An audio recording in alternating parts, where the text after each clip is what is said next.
Hey everybody, Jeff, your executive gardener. Thanks for joining me. So this is going to be a quick episode on squash. So this is a spaghetti squash plant growing in I think a 10, 12, 15 gallon bag. And I've never had luck with squash before. Every time I tried to grow squash in Houston, Texas, the vine borer destroyed it. So I did a few things for this plant that seemingly are giving me good success. So number one, as you can see, the yard's not done yet, so you got to do it in a bag. Number one, I've obviously giving it lots of nutrients, and I've buried the vine for the most part, the vine as far up as possible to prevent the moth from laying the eggs on the vine, and then the vine borers from boring through the middle of the stem. So that's going pretty well. But lots of flowers, it's going well. But I'll show you what I have here, and I do have. There's a little.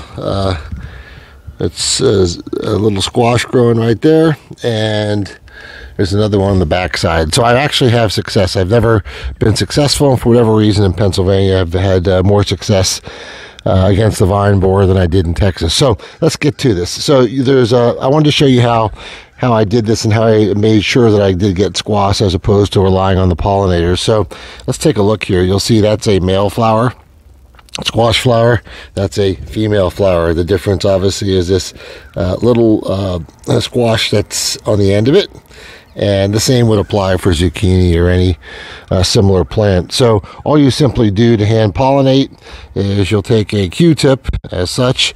You'll put it in there. You take a little bit of the pollen that's in there, and I think you can see that fluorescent orange yellow on the end of the Q-tip. You put it in the female flower, rub the pollen around, get it in there, and voila, that one's taken care of.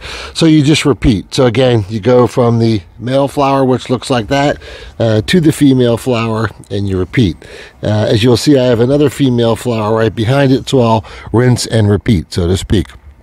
Other than that, I'm going to be in pretty good shape. This is a spaghetti squash plant, and it's doing pretty well. This is a small female flower that hasn't quite opened yet, and there's another small squash that's been pollinated. Once it's pollinated, that flower will drop off the end and you'll be good to go. But again, all you need, folks, is a Q-tip, or you can use a thin paintbrush and grab a little of that male pollen, put it into the female flower. In one day, the thing will pollinate itself and it'll start to grow. As usual, make sure you continue to use balanced nutrients and fertilizer in there. Make sure you maintain steady watering. And with the squash plant, it needs, a good 7-8 hours of sun a day, and in temperatures north of 70 degrees or so. That's all I have for you today. I hope this hand pollinating tip on squash has been helpful. Again, this is the first time I've been successful. So far, so good, keeping the vine borer away. Until next time, Jeff, your executive gardener. Bye for now.